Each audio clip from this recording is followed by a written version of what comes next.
তৃতীয় দিনের মতো শিক্ষক কর্মকর্তা ও কর্মচারীদের ডাকা কমপ্লিট শাটডাউন চলছে। এ বিষয়ে আরও জানাতে বিশ্ববিদ্যালয় থেকে যুক্ত হচ্ছেন আমাদের প্রতিনিধি বুলবুল হাবিব।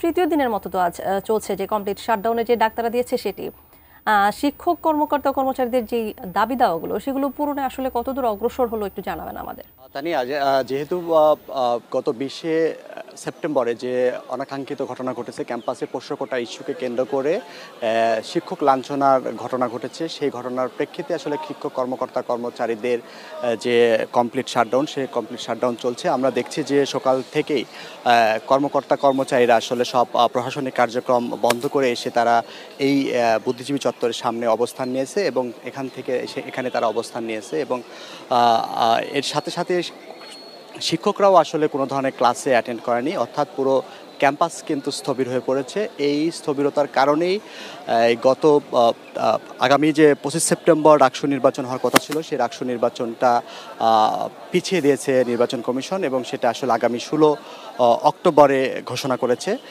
এই কমপ্লিট শাটডাউনের কারণে। এই কমপ্লিট শাটডাউনের কারণে কিন্তু আমরা দেখেছি যে পুরো ক্যাম্পাসেরই বেশিরভাগই শিক্ষার্থী ক্যাম্পাস ত্যাগ করছেন, কারণ তাদের এমনিতেই 29 সেপ্টেম্বর থেকে 5 অক্টোবর পর্যন্ত দুর্গাপূজার ছুটি রয়েছে। সেই ছুটির কারণে তারা চলে যেত, কিন্তু আগেই যেহেতু ক্লাস পরীক্ষা বন্ধ হয়ে যাচ্ছে সেই কারণে কিন্তু অধিকাংশ শিক্ষার্থীরা তারা কিন্তু ক্যাম্পাস ত্যাগ করেছেন এবং যেহেতু এই কমপ্লিট শাটডাউন চলছে এবং কমপ্লিট শাটডাউনে তাদের দাবি যে যারা এই শিক্ষক লাঞ্ছনার অভিযোগ করেছে, যাদের বিরুদ্ধে অভিযোগ, তাদের দৃষ্টান্তমূলক শাস্তির দাবি তারা জানিয়েছেন এবং সেই দৃষ্টান্তমূলক শাস্তি না দেওয়া পর্যন্ত তারা তাদের যে কমপ্লিট শাটডাউন সেটা চালিয়ে যাবেন এমন ঘোষণা দিয়েছেন। তো আমরা যদি একটু কথা বলার চেষ্টা করি, আপনি যদি একটু বলেন যে আপনাদের তো কমপ্লিট শাটডাউন চলছে, যে যারা এই শিক্ষক লাঞ্ছনার ঘটনা ঘটেছে তাদের দৃষ্টান্তমূলক শাস্তির দাবিতে, তো সেটার অগ্রগতি আপনারা কতটা দেখতে পাচ্ছেন? অগ্রগতি বলতে দৃশ্যমান অগ্রগতি আমাদের নজরে এখনো পড়ে। দ্বিতীয়ত, অগ্রগতি সম্বন্ধে প্রশাসন এখনও আমাদেরকে আনুষ্ঠানিকভাবে ডাকে কোনো বক্তব্য দেন নাই। যেহেতু প্রশাসন এই যাবৎ অগ্রগতি নিয়ে কোনো আলোচনা পর্যালোচনা বা বক্তব্য আমাদের সামনে দেন নাই, সেহেতু এই বিষয়ে আমরা তেমন কিছু বলতে পারছি না।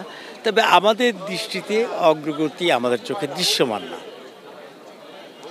আর আপনারা জানেন যে তদন্ত কমিটি গত জানুয়ারি মাসে এই যারা বর্তমানে কর্মকাণ্ডে জড়িত তাদের বিরুদ্ধেই আমাদের আবেদনের প্রেক্ষিতেই হয়েছিল। দীর্ঘ 9 মাস পার হয়ে যাচ্ছে, আজ পর্যন্ত সেই তদন্ত কমিটি তদন্ত প্রতিবেদন আলোর মুখ দেখেনি। এই জন্য তদন্ত কমিটি নিয়ে আমরা আদৌ কি হবে কি না হবে না এটা নিয়ে আমরা যথেষ্ট সন্দিহান। ধন্যবাদ আপনাকে। তো আমরা আসলে শুনছিলাম যে তানিয়া, যে তারা তাদের যে কর্মসূচি সেই কর্মসূচি তারা চালিয়ে যাবেন এমনটি কিন্তু তারা বলছেন এবং এখন দেখার বিষয় যে আসলে কতদিন পর্যন্ত এই কমপ্লিট শাটডাউন চলে।